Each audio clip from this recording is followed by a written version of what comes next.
Hello everyone, welcome to G-Pod SSLC. It's me and Nafi. എല്ലാവർക്കും മക്കളെ G-Pod 10ാം ക്ലാസ്സിലേക്ക് സ്വാഗതം. അങ്ങനെ നിങ്ങളുടെ സ്കൂൾ സ്റ്റാർട്ട് ചെയ്തു.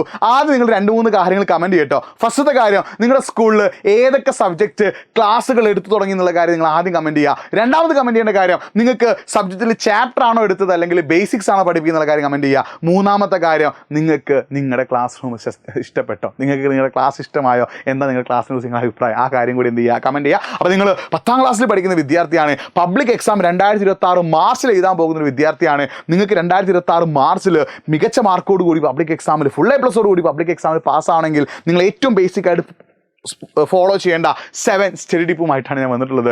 Once again welcome to G-Pod. It's me and Nafi. അപ്പോൾ ഈ വീഡിയോ നിങ്ങൾ ലൈക്ക് ചെയ്യുക. 10ാം ക്ലാസ്സിൽ ഫുൾ A+ കിട്ടാൻ ആഗ്രഹമുള്ള എല്ലാവർക്കും ഈ വീഡിയോ ലിങ്ക് അയച്ചു കൊടുക്കുക. എല്ലാവരും ഈ വീഡിയോ കാണാൻ പറയുക. എല്ലാവർക്കും ഈ വീഡിയോ അയച്ചു, ആരൊക്കെ 10ാം ക്ലാസ് പഠിക്കുന്നുണ്ട് അവർക്കൊക്കെ വീഡിയോ അയച്ചു കൊടുക്കുക. എന്നിട്ട് അവരോടൊക്കെ നിങ്ങൾ എന്ത് ചെയ്യാൻ പറയുക, ഈ ഒരു വീഡിയോ കാണാൻ പറയുക. നിങ്ങൾക്ക് 10ാം ക്ലാസ്സിൽ ഫുൾ A+ കിട്ടാൻ നിങ്ങളെ സഹായിക്കുന്ന ഒരു 7 സ്റ്റഡി ടിപ്സ് ആണ്. ഈ 7 സ്റ്റഡി ടിപ്സ് നിങ്ങൾ ഫോളോ ചെയ്യുകയാണെങ്കിൽ നിങ്ങൾക്ക് ഫുൾ A+ ഷുവറാണ്. ഒന്നാമത്തെ എന്താണ്, ഫൈൻ ബെസ്റ്റ് ഹവർ. നിങ്ങൾക്ക് പഠിക്കാനായിട്ടുള്ള ഒരു മികച്ച സമയം നിങ്ങൾ കണ്ടെത്തണം. അപ്പോൾ ചില ആളുകൾ രാത്രി 7 to 10 എന്നുള്ള സമയമായിരിക്കും പഠിക്കാനായി ചൂസ് ചെയ്യുക. ചില ആളുകൾ മോർണിംഗ് 6 to 8 എന്നുള്ള സമയമായിരിക്കും ചൂസ് ചെയ്യുക. അപ്പോൾ ഓരോരുത്തരും പഠിക്കാൻ എടുക്കുന്ന സമയം വ്യത്യാസമുണ്ട്. അപ്പോൾ നിങ്ങൾക്ക് രാത്രിയാണ് നന്നായിട്ട് പഠിക്കാൻ പറ്റുന്നെങ്കിൽ നിങ്ങൾ രാത്രി സമയം ചൂസ് ചെയ്യുക. നിങ്ങൾക്ക് പകലാണ് നന്നായിട്ട് പഠിക്കാൻ പറ്റുന്നെങ്കിൽ നിങ്ങൾ പകൽ സമയം ചൂസ് ചെയ്യുക. ഏത് സമയം ചൂസ് ചെയ്ത് നിങ്ങൾ നന്നായിട്ട് പഠിക്കുക. നിങ്ങൾ ശ്രദ്ധിക്കേണ്ട കാര്യം, ഈ പഠിക്കാൻ എടുക്കുന്ന സമയം നിങ്ങൾ കണ്ടിന്യൂസ് ആയിട്ട് ഒരു സബ്ജക്റ്റിന് പഠിക്കരുത്. ഇപ്പോൾ നിങ്ങൾ രാത്രി 7 to 10 അതായത് 3 മണിക്കൂർ നിങ്ങൾക്ക് പഠിക്കാൻ കിട്ടും അല്ലേ.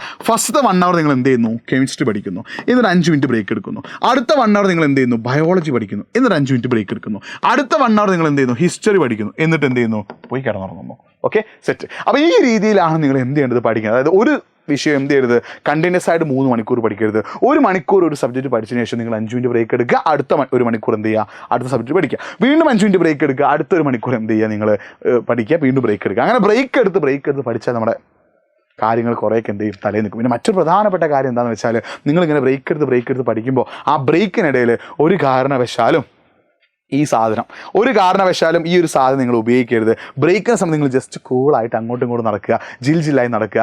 ആ ഒരു കാര്യം നിങ്ങൾ എന്ത് ചെയ്യുക, മനസ്സിലാക്കി സെറ്റാക്കി വെക്കുക കേട്ടോ. പിന്നെ അടുത്തത് ഫൈൻഡ് എ ലേണിംഗ് സ്റ്റൈലാണ്. ഇപ്പോൾ ഒരു എക്സാമ്പിൾ എടുക്കുകയാണെങ്കിൽ, ഇപ്പോൾ സോഷ്യൽ, ബയോളജി പോലുള്ള സബ്ജക്റ്റൊക്കെ പഠിച്ചാൽ മറന്നു പോകാൻ ചാൻസ് സബ്ജക്റ്റാണ്. അത് നിങ്ങൾക്ക് എന്ത് ചെയ്യാം, എഴുതി പഠിക്കാം. അപ്പോൾ സോഷ്യൽ, ബയോളജി പോലുള്ള സബ്ജക്റ്റൊക്കെ നിങ്ങൾക്ക് എന്ത് ചെയ്യാം, എഴുതി പഠിക്കാം. ഫിസിക്സ്, മാത്സ് പോലുള്ള സബ്ജക്റ്റ് അതിൽ പ്രോബ്ലംസ് കൂടുതലാണ്. അത് നിങ്ങൾക്ക് എന്ത് ചെയ്യാം, പ്രോബ്ലംസ് ചെയ്ത് പഠിക്കാം. ഇംഗ്ലീഷ്, മലയാളം, ഹിന്ദി പോലുള്ള ലാംഗ്വേജസ് വായിച്ച് പഠിക്കാം. അപ്പം ഓരോ സബ്ജക്റ്റും നിങ്ങൾ ആ രീതിയിൽ നിങ്ങൾ എന്ത് ചെയ്യുക, പഠിക്കാൻ തയ്യാറാവും. സോഷ്യലും ബയോളജി നിങ്ങൾക്ക് എഴുതി പഠിക്കാം. ഫിസിക്സ്, മാത്സ് നിങ്ങൾക്ക് പ്രോബ്ലം ചെയ്ത് പഠിക്കാം. ഹിന്ദിയും അതേപോലെ തന്നെ മലയാളമൊക്കെ നിങ്ങൾക്ക് എന്ത് ചെയ്യാം, വായിച്ച് ഇംഗ്ലീഷൊക്കെ വായിച്ച് നിങ്ങൾ പഠിക്കുക. മറ്റൊന്നാണെന്ത്, യൂട്ടിലൈസേഷൻ റിസോഴ്സസ്. ഇപ്പോൾ നിങ്ങളെ സംബന്ധിച്ചിടത്തോളം ഇപ്പോൾ ഈ 2025-26 കാലഘട്ടത്തിൽ 10ാം ക്ലാസ് പഠിക്കുന്ന ഒരു കുട്ടിയെ സംബന്ധിച്ചിടത്തോളം നിങ്ങൾക്ക് ഒരുപാട് റിസോഴ്സസ് ഉണ്ട്. ഇപ്പോൾ ഏറ്റവും ബെസ്റ്റ് റിസോഴ്സസ് ആണ് G-Pod's സൂപ്പർ ബാച്ച്. നിങ്ങൾ സൂപ്പർ ബാച്ചിൽ ജോയിൻ ചെയ്ത് പഠിക്കുകയാണെങ്കിൽ അവിടെ നിങ്ങൾക്ക് ക്വസ്റ്റ്യൻസും നോട്ടുകളും കാര്യങ്ങളൊക്കെ നമ്മൾ തരുന്നുണ്ട്. അപ്പോൾ ഇതേപോലെ നിങ്ങൾക്ക് കിട്ടുന്ന റിസോഴ്സസ് നിങ്ങൾ എന്ത് ചെയ്യുക, മാക്സിമം യൂട്ടിലൈസ് ചെയ്യുക. നിങ്ങൾക്കൊരു ചാപ്റ്റർ, ഒരു ടോപ്പിക് ഡൗട്ട് ഉണ്ടെങ്കിൽ നിങ്ങൾ സ്കൂൾ ടീച്ചേഴ്സിനോട് ചോദിക്കുക. നിങ്ങൾ G-Pod's സൂപ്പർ ബാച്ചിൽ സ്റ്റുഡൻ്റ് ആണെങ്കിൽ G-Pod ടീച്ചേഴ്സിനോട് ചോദിക്കാം. നിങ്ങൾ റിസോഴ്സസ് മാക്സിമം യൂസ് ചെയ്ത് നിങ്ങൾ എന്ത് ചെയ്യുക, പഠിക്കാൻ തയ്യാറാവുക. അപ്പോൾ G-Pod's സൂപ്പർ ബാച്ചിൽ ജോയിൻ ചെയ്ത് പഠിക്കുന്നതാണ് ഏറ്റവും ബെസ്റ്റ് റിസോഴ്സ്. അങ്ങനെ പഠിക്കാൻ താല്പര്യമുണ്ടെങ്കിൽ 9207888855 എന്നുള്ള നമ്പറിലേക്ക് വിളിക്കുക. അതിന് താഴെ ഒരു ഗൂഗിൾ ഫോം ഉണ്ട്, അതൊന്ന് ഫില്ല് ചെയ്യുക കേട്ടോ. അടുത്ത നിങ്ങൾ ചെയ്യേണ്ടത്, ഒരിക്കലും നിങ്ങൾ സ്ട്രെസ് ഉള്ള സമയത്ത് പഠിക്കരുത്. നമ്മൾ മനുഷ്യന്മാരാണ്, നമുക്ക് ചിലപ്പോൾ സങ്കടങ്ങൾ ഉണ്ടാവും, ടെൻഷൻസ് ഉണ്ടാവും, പ്രശ്നങ്ങളുണ്ടല്ലേ. നമ്മുടെ മനസ്സെപ്പോഴും ഓക്കെ ആണെന്നില്ല. ഭയങ്കര ടെൻഷനായിരിക്കും, ഭയങ്കര സങ്കടമായിരിക്കും, ഭയങ്കര സ്ട്രെസ്സായിരിക്കും. സ്ട്രെസ്സുള്ള സമയത്ത്, സങ്കടമുള്ള സമയത്ത്, ടെൻഷനുള്ള സമയത്ത് നിങ്ങൾ ഒരു കാരണവശാലും പഠിക്കരുത്. ആ സമയം നിങ്ങൾ പഠനത്തിൽ നിന്ന് മാറി നിന്ന് റിലാക്സ് ആയിരിക്കാം. സ്ട്രെസ്സ്, ടെൻഷൻ, പെയിൻ അതൊക്കെ ഉള്ള സമയത്ത് നിങ്ങൾ ഒരിക്കലും എന്ത് ചെയ്യരുത്, പഠിക്കരുത്. ആ സമയം നിങ്ങൾ എന്ത് ചെയ്യുക, റിലാക്സ്ഡ് ആയിട്ട് ഒന്നും പഠിക്കരുത്, കൂളായിട്ടിരിക്കുക. അപ്പോൾ സ്ട്രെസ്സുള്ള സമയത്തോ, ഇഷ്യൂ ഉള്ള സമയത്തോ, പ്രോബ്ലം ഉള്ള സമയത്തോ നിങ്ങൾ എന്ത് ചെയ്യരുത്, ഒരിക്കലും പഠിക്കരുത്. അപ്പോൾ നിങ്ങൾ കൂളായിട്ട് ഒന്ന് മൈൻഡൊക്കെ ഒന്ന് സെറ്റാക്കി വെക്കുക. പിന്നെ മറ്റൊന്ന്, നിങ്ങളുടെ മനസ്സിലൊരു തോന്നൽ വേണം, എനിക്ക് ഫുൾ A+ വേണം. നിങ്ങളുടെ ഏറ്റവും വലിയ ആഗ്രഹം എന്താ, SSLCയിൽ ഫുൾ A+ നേടുന്നല്ലേ. അപ്പോൾ നിങ്ങളുടെ മനസ്സിലൊരു ആഗ്രഹം നിങ്ങൾ സെറ്റ് ചെയ്യണം. നിങ്ങളുടെ മനസ്സിലൊരു ഗോൾ നിങ്ങൾ സെറ്റ് ചെയ്യണം. What's your goal, full A+ in SSLC. എന്താണ് നിങ്ങളുടെ ആഗ്രഹം, SSLCയിൽ ഫുൾ A+. എന്താണ് നിങ്ങളുടെ ആവശ്യം, SSLCയിൽ ഫുൾ A+. എന്താണ് നിങ്ങളുടെ താല്പര്യം, SSLCയിൽ ഫുൾ A+.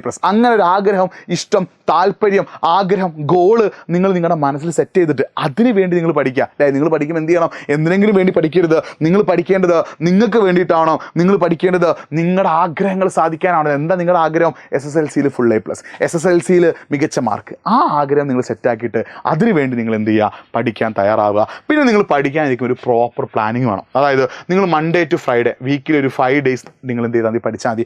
ഓരോ ദിവസവും മൺഡേ ഞാൻ കെമിസ്ട്രി, ഫിസിക്സ്, ബയോളജി പഠിക്കും. ട്യൂസ്ഡേ ഞാൻ ഹിസ്റ്ററി, ജോഗ്രഫി, മാത്സ് പഠിക്കും. വെനസ്ഡേ ഞാൻ ഇംഗ്ലീഷ്, ബയോളജി, മാത്സ് പഠിക്കും. അങ്ങനെ ഓരോ ദിവസവും ഏതൊക്കെ സബ്ജക്റ്റിൽ ഏതൊക്കെ ചാപ്റ്റർ പഠിക്കണം എന്നുള്ള ഒരു പ്രോപ്പർ പ്ലാനിങ് നിങ്ങൾ ഉണ്ടാക്കുക. ഒരു പ്രോപ്പർ പ്ലാനിങ് ഉണ്ടാക്കിയിട്ട് ഓരോ ദിവസവും ഏതൊക്കെ സബ്ജക്റ്റിലെ ഏതൊക്കെ ചാപ്റ്റർ പഠിക്കുന്ന ഒരു പ്രോപ്പർ പ്ലാനിങ് നിങ്ങൾ ഉണ്ടാക്കണം. ആ പ്ലാൻ അനുസരിച്ച് നിങ്ങൾ എന്ത് ചെയ്യണം? മുന്നോട്ടേക്ക് പോകണം. പിന്നെ ഒരിക്കലും നിങ്ങൾ എന്ത് ചെയ്യരുത്? ഡിസ്ട്രാക്റ്റഡ് ആവരുത്. അതായത് നിങ്ങളിപ്പോൾ നന്നായിട്ട് പഠിക്കുമ്പോഴായിരിക്കും നിങ്ങളെ ഫോണിൽ വാട്സപ്പിൽ ആരും മെസ്സേജ് അയക്കുക, അല്ല സ്നാപ്ചാറ്റിൽ ആരും സ്നാപ്പ് സെൻഡ് ചെയ്ത് തരാം, അല്ലെങ്കിൽ ഇൻസ്റ്റാഗ്രാമിൽ ഒരു റീൽ ആരും ഷെയർ ചെയ്ത് തരാം. അങ്ങനത്തെ എന്തെങ്കിലും സംഭവം ഉണ്ടാവില്ലേ? നിങ്ങൾ പഠിക്കാനിരിക്കുമ്പോൾ നിങ്ങളുടെ ഫോണ്, നിങ്ങളുടെ വീട്ടിലെ TV, നിങ്ങളുടെ വീട്ടിലെ ചില ആളുകൾ, നിങ്ങളുടെ വീട്ടിലെ ചില ശബ്ദമൊക്കെ നിങ്ങൾ എന്ത് ചെയ്യും? ഡിസ്ട്രാക്റ്റഡ് ആക്കാൻ ചാൻസ് ഉണ്ട്. നിങ്ങളുടെ പഠനത്തിൽ നിന്ന് പിന്നോട്ടേക്ക് വലിക്കാൻ ചാൻസ് ഉണ്ട്. അപ്പോൾ നിങ്ങളെ പഠനത്തിൽ നിന്ന് പിന്നോട്ടേക്ക് വലിക്കുന്നത് ഫോണാണെങ്കിലും TV ആണെങ്കിലും ആളുകളാണെങ്കിലും എന്താണെങ്കിലും പഠിക്കുന്ന സമയത്ത് അതിനോടൊക്കെ നോ പറയാം. പഠിക്കുന്ന സമയത്ത് നിങ്ങളുടെ ഫുൾ കോൺസെൻട്രേഷൻ പഠനത്തിലാണ്. അപ്പോൾ നിങ്ങൾ ചോദിക്കും, സാറേ ഞങ്ങൾ യൂട്യൂബിൽ ക്ലാസ് കാണാൻ ഫോൺ ഉപയോഗിക്കില്ലേ? ആ സമയത്ത് നിങ്ങൾ എന്ത് ചെയ്യുക? DND മോഡ് ഓൺ ആക്കിയിട്ട് യൂട്യൂബ് മാത്രം ഓൺ ആക്കുന്ന രീതിയിലുള്ള ഓപ്ഷൻസ് ഒക്കെ നമ്മുടെ ഫോണിലുണ്ടല്ലോ. അങ്ങനത്തെ രീതിയിൽ നിങ്ങൾ എന്ത് ചെയ്യുക? പഠിക്കാൻ ശ്രമിക്കുക. പഠിക്കാനിരിക്കുമ്പോൾ നമ്മുടെ ഫുൾ കോൺസെൻട്രേഷൻ പഠനത്തിലേക്കാവണം. ആ രീതിയിൽ നന്നായിട്ട് പഠിക്കുക. നിങ്ങളെ പഠനത്തിൽ നിന്ന് പിന്നോട്ടേക്ക് വലിക്കുന്ന അത് TVയോ ഫോണോ ആളുകൾ എന്താവട്ടെ അതിനോടൊക്കെ നോ പറഞ്ഞ് ഫുൾ ടൈം പഠനത്തിലേക്ക് നിങ്ങൾ എന്ത് ചെയ്യുക? കോൺസെൻട്രേറ്റ് ചെയ്യുക. ഏറ്റവും പ്രധാനപ്പെട്ട കാര്യം, ബിലീവ് ഇൻ ഫെയിലിയേഴ്സ്. നിങ്ങൾ കഷ്ടപ്പെട്ട് പഠിക്കുമ്പോൾ ചിലപ്പോൾ എന്തെങ്കിലും തോറ്റു പോയേക്കാം. നിങ്ങൾ കഷ്ടപ്പെട്ട് പഠിക്കുമ്പോൾ നിങ്ങൾക്ക് മാർക്ക് കുറഞ്ഞു പോയേക്കാം. നിങ്ങൾ കഷ്ടപ്പെട്ട് പഠിക്കുമ്പോൾ ചിലപ്പോൾ ഓരോ ചാപ്റ്റർ നിങ്ങളുടെ സ്കൂളിൽ യൂണിറ്റ് ടെസ്റ്റ് ഉണ്ടാവും. അപ്പോൾ നിങ്ങൾ പഠിച്ചപ്പോൾ നിങ്ങൾക്ക് ആ യൂണിറ്റ് ടെസ്റ്റിൽ കുറച്ച് മാർക്ക് കുറവായിരിക്കും. ടെൻഷൻ അടിക്കേണ്ട. നമ്മുടെ ലക്ഷ്യം ആ unit test Onam exam, Christmas exam അല്ല. നമ്മുടെ ലക്ഷ്യം എന്താ? പബ്ലിക് എക്സാമാണ്. അപ്പോൾ തുടക്കത്തിൽ എക്സാമിൽ ഇപ്പോൾ നിങ്ങൾക്ക് മാർക്ക് കുറവായിരിക്കും. നിങ്ങൾ വിചാരിച്ച മാർക്ക് നിങ്ങൾക്ക് കിട്ടണമെന്നില്ല. Believe in your failures. അല്ലേ? തോമസ് ആൽവ എഡിസന്റെ കഥ കേട്ടിട്ടില്ലേ? 1000 തവണ ബൾബ് ഉണ്ടാക്കാൻ നോക്കിയിട്ട് പരാജയപ്പെട്ടിട്ട് 1000ാമത്തെ തവണയാണ് തോമസ് ആൽവ എഡിസൺ എന്തുണ്ടാക്കാൻ സാധിച്ചത്?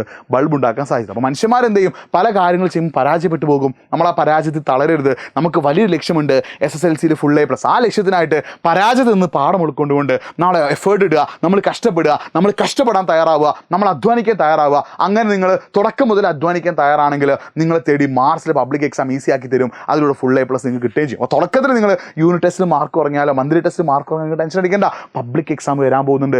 അതിൽ നിങ്ങൾക്ക് മികച്ച മാർക്ക് കിട്ടും. അതിൽ നിങ്ങൾക്ക് അടിപൊളി മാർക്ക് കിട്ടും. ആ മാർക്ക് നിങ്ങളെ ഏറ്റവും മികച്ച രീതിയിലേക്ക് എത്തിക്കുകയും ചെയ്യും. അതിനായിട്ട് നിങ്ങൾ കഷ്ടപ്പെട്ട് പഠിക്കുക, ഉഷാറായി പഠിക്കുക, സൂപ്പറായി പഠിക്കുക, ജില്ലായി പഠിക്കുക. അപ്പോൾ നന്നായിട്ട് പഠിക്കുക. 10ാം ക്ലാസ്സിൽ ആർക്കൊക്കെ ഫുൾ A+ ആഗ്രഹമുണ്ടോ അവർക്കൊക്കെ വീഡിയോ അയച്ചു കൊടുക്കുക. എല്ലാവരോടും ഈ വീഡിയോ ഒന്ന് കാണാൻ പറയുക. മാക്സിമം നിങ്ങളുടെ ഫ്രണ്ട്സിലേക്ക് ഈ വീഡിയോ എത്തിക്കുക. അടിപൊളിയായിട്ട് പഠിക്കുക. മറ്റൊരു വീഡിയോയുമായിട്ട് വീണ്ടും കാണാം. It's me Nafi signing off. By.